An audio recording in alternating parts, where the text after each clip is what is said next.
What's up, Squirt? Today we've got a very cool gadget to help your barbecue grilling needs. And you've got a secret ingredient lined up? Of course I do. Stick with us. It's coming up on Great TV. Fire it up.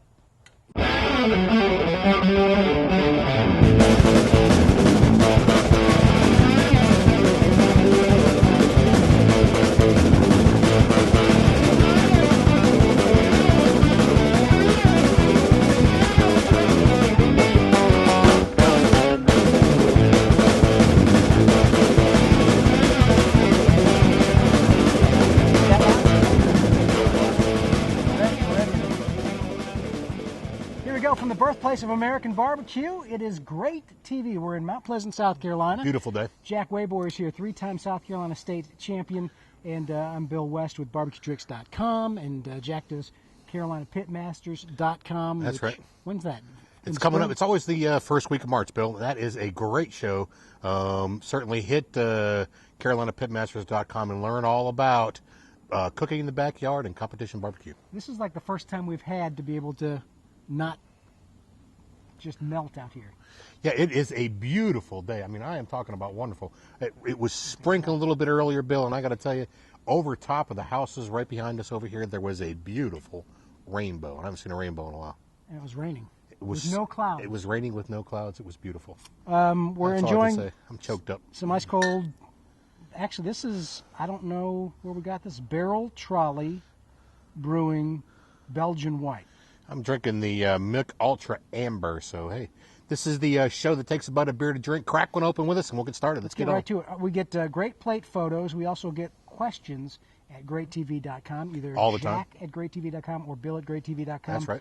First one, I thought this was kind of interesting and stumped me. Is meat or any barbecue, is it seasonal? Obviously, temperature-wise, during the seasons, there's times you want to be outside, but is meat or barbecue seasonal like vegetables and wine? This comes from Carrie, who is over in Atlanta. That is a great question. Meat is seasonal in its own right. Beef, of course, is year round. We get beef from pretty much everywhere in the world. Argentina, Brazil, Canada. A lot of beef gets imported and exported in the United States. However, traditionally, the fall season is when they slaughter pork. So we should start seeing the price of pork start coming down a little bit in the supermarket. So it's just when you're going to start seeing your sales, the big, pork loin sales where they're chopping up pork loins for you. You'll start seeing Boston butts get a little bit less expensive because the farmers don't want to keep their hogs on the slab through the wintertime. They've already fattened them up all summer, and they're going to go ahead and more or less flood the market with pork. And of course, we know chickens are raised in a house. There's not going to be any seasonality to chickens. But of course, we're looking at Thanksgiving coming up right around the corner, Bill. So we'll get flooded up with solid turkey prices coming on soon too. Solid being good or good? We'll have a good. I think this year will be a great turkey season.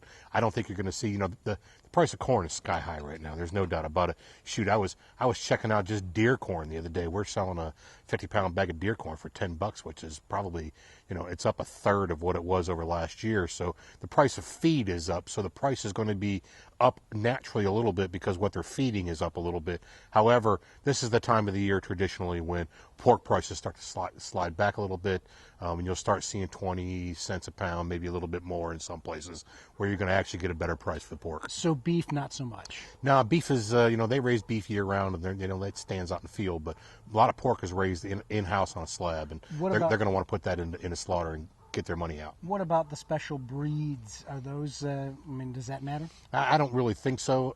I don't know for sure. I would say not. The special breeds haven't become largely grown. That particular segment is just coming on right now, so I would think you're going to see that segment stay pretty steady. What about exotic meats? I guess that would mean, ain't nothing exotic going to come down in price. That's for no? sure. Okay, no, I wouldn't expect it. So there you go. Thank you for the note. It's yeah, that's good little information to have. Like I said, traditionally in the fall and the winter, pork prices fall. It's actually just we like cooking a little bit when it gets cooler because it's not just so darn Man, hot. I'll tell you, in South Carolina, we look forward to the fall and the winter. We can, South Carolina's motorcycles all year round. It's good to be out, and I actually do more cooking between now and the spring than I do from say June to August, because it's just so darn blasted hot here. And we were talking about themes for our different upcoming shows. And Sure. the next one really up is going to be potentially Halloween. Halloween, yeah, we should get some stuff together for Halloween. Maybe exotic meats would be the one to That'd do. be fun. Certainly, if anybody has any ideas on what to make for a classic Halloween party, maybe an appetizer or some kind of an entree or something to put on a table, certainly hit us either with a great plate or send us some mail. I'm Jack at GreatTV.com, and of course Bill at GreatTV.com. That's going to be the easiest way, just to snap it on your phone and send it to us. And look at this. That's what Randy Udy did, our friend here close to town anyway. Yeah, he lives around.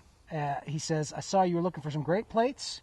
I just posted a couple of pics of a piece of beef shoulder, and he says approximately 6.5 pounds that he did a little while back. It was his first attempt at pulled beef, and that's actually one of my favorites. I've never done a whole or even a piece of shoulder for beef, but yeah, pork or beef shoulder makes great pulled beef, and we call it marinated beef where I hang out. Basically, you make pulled beef out of chuck roast or out of shoulder roast, and then you go ahead and add your sauce to it, and it's a great dish. I really enjoy pulled beef. How big is that compared to a pork shoulder, whole shoulder? As far as the size goes, yeah, I mean, do you whole shoulder? Is it the exact same cut for cut? no, Okay. you can do a whole shoulder. Whole shoulder is called a shoulder clod. That's a pretty big piece of beef. That probably goes. They take out the bone typically for that, right? And a shoulder clod, they can boneless. In the grocery stores, it's called the primal, and it does come boneless chuck. They call it chuck roll, but I have seen it with bone in it, and that's where the classic chuck roast 7-bone roast comes from. Wow. You got to go ahead and it's the same piece. It's just in the chuck roll, the bone is gone. In the bone in chuck, they call it a 7-bone roast, and it's a chuck roast with a bone in it. It's a pretty good piece of meat. Makes a great chuck roast. We need a butcher sponsor for sure that we can send people to get these things. Absolutely. Thanks, Randy, for the picture. Great Always looking picture. GreatTV.com. Just upload it right Beautiful. there. I'd eat that. Our gadget today is kind of a common one that everybody should use and probably does use. Where did mine go? Where's your spray bottle, Bill? Over there. Can we get a I brought my spray bottle. Tony? Can we get a spray bottle in there? get it There on we camera. go. Spray bottles come in various shapes and sizes. I don't think we've done spray bottles as a gadget. That's a great spray bottle right there. It comes with, you can put, pretty much any liquid you want to have in it. I use this style of spray bottle, floating in and there. you got a That's not floater in there. I use this style of spray bottle. This you pump up with, get the pressure in there and press the trigger, and it comes out the end here. And I've got my rule for these. What's that? And you're probably going to get to this, but be careful when you're using stuff like this. You want to use it, buy it new, and label it Absolutely. barbecue or something only. Absolutely. Because this is an all-purpose sprayer, so you don't want somebody using, like here it lists veterinary products, or paint, or plant food, or insecticides, while you then use it for... I assure you, spraying. Bill, in my house, we don't do much yard work in the house. I will certainly never be up for yard of the month. So most of the spray bottles in my house have some sort of liquid in it. The trick to using a spray bottle, though, gang, is to make sure that whatever flavors you put in here will come through the filters and out the hole here. A lot of hot sauces are kind of chunky. The best hot sauce I've found to use in a spray bottle is Texas Pete. And then make sure that, if you put salt or pepper or something like that in there, you run it through a filter, some kind, to get that out. Otherwise, it'll never come through a spray bottle. In the early days of Pigs on the Wing and Common Interest, our rule was if it didn't come through a spray bottle, we didn't use it. We've since changed that a little bit. We're into more mops and stuff like that. But I use them as rib mops, Boston butt mops, brisket mops. I put this in a pan of water on top of the back of the cooker, keep it hot. Of course, you never want to do anything cold to hot meat because that'll make it draw up. Give it a couple of pumps before you open it up. Open the lid, spray all you want, drop the lid. You're in and out of the cooker as quickly as you can so you don't lose your forward heat. But make sure you test your spray bottle out first with all your stuff in it to make sure it comes out the little hole. Nothing more frustrating than trying to go ahead and spray something and nothing comes out the darn You notice sprayer. I'm making Tony awfully nervous with an expensive camera, squirting closer and closer. I won't torture him. Anyway, no reason to torture him. Apple juice makes a great spray, gang, by the way. It's one of the better things you can use on ribs. Add a little cherry juice to it, like maraschino cherry juice. Mighty tasty. Puts a good flavor and a good color on ribs. One of the most inexpensive gadgets that we have. Heck when you yeah, want man. Get on to it. couple bucks. I buy them at the dollar store. Throw them away when I'm done. Our secret ingredient today is one boy. that I have no idea. I'm a big fan of the fruit I never get a chance to that drink it beer. bears, but not commonly known as hojas de aguacate. Yeah, you go ahead and get that one. Yeah, you should. You really should apologize What would it be? for beating that off the way you did. This is avocado leaves, gang. Sorry in advance. The avocado leaves are very secret, truthfully. Avocado leaves bring a anise or a licorice kind of flavor to it. You need to toast the leaves before you use them. To, of course, get the natural oils going on. There's several ways to toast them. You can either toast them in a pan or you can put them in an oven. Get them dry. The recipes that I've seen for it bring us different flavor to black bean dips, sauces, and stews, but it brings kind of an anise flavor. Now, Anise would be licorice. Licorice is what Yes. when I smell this, that's exactly Yes. what I smell. Don't go and do what what you might want to think is going out and just picking up some avocado leaves off of the table or off your tree. There are certain avocado leaves that are toxic. So make sure that when you are buying your avocado leaves, you go to a reputable retailer and buy your avocado leaves, unless you absolutely are positively sure that your avocado leaves are not toxic. So I've grown about 4 or 5 avocado plants. Never, I mean, they're not going to. One that was supposed to bear fruit that I paid like $40 for the little seedling or whatever, and never did. Froze out. But if you just grow one at home, will it bear an edible leaf? You got to do your research and find out where your avocado came from. So we are not condoning that. From what I'm understanding, Mexican avocados are not toxic, but the ones in somewhere in Central America are. I have to get the clarification. Hey, do yourself a favor, Google avocado leaves. Man, it smells good. Do something with it. And, hey, this is like a super secret ingredient. A friend of mine was trying to figure out what the flavor he was picking up in a bean dip was from and where it came from. And he tried to figure, couldn't figure it out.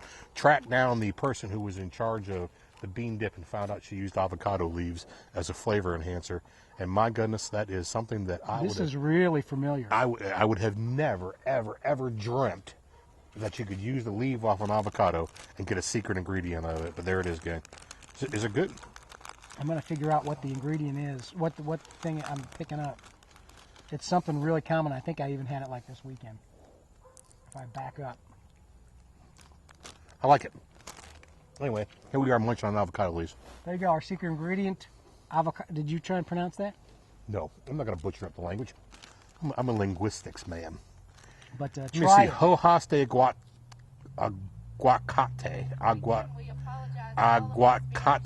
Aguacate must be an avocado. But pretty commonly found because you got this at your Hojas are leaves. These are leaves of avocado. leaves of avocado. Come back like it. next week and hang out with us a little bit. We got to catch up. Finish our beer here. Listen, gang, we love to take your great plates. Get on to Facebook and subscribe. We need all the subscriptions we can get. We're about 775 friends on Facebook. Let's get to that 1,000 mark. Tell all your friends, tell all your neighbors, get on the Facebook, spread us out a little bit, and make sure The that you... thousandth, I promise, a shiny new dime. Awesome stuff. I'm gathering up a prize package that's going to come from a lot of different people that I'm getting in touch with right now, That plus a shiny new dime. including Bill's West's shiny new dime. So hey, what else we got? That's it. That's it. Hey gang, it's important in the world today, the way things are happening, to buy local, think global, stay sustainable, and every chance you get, hug your mom.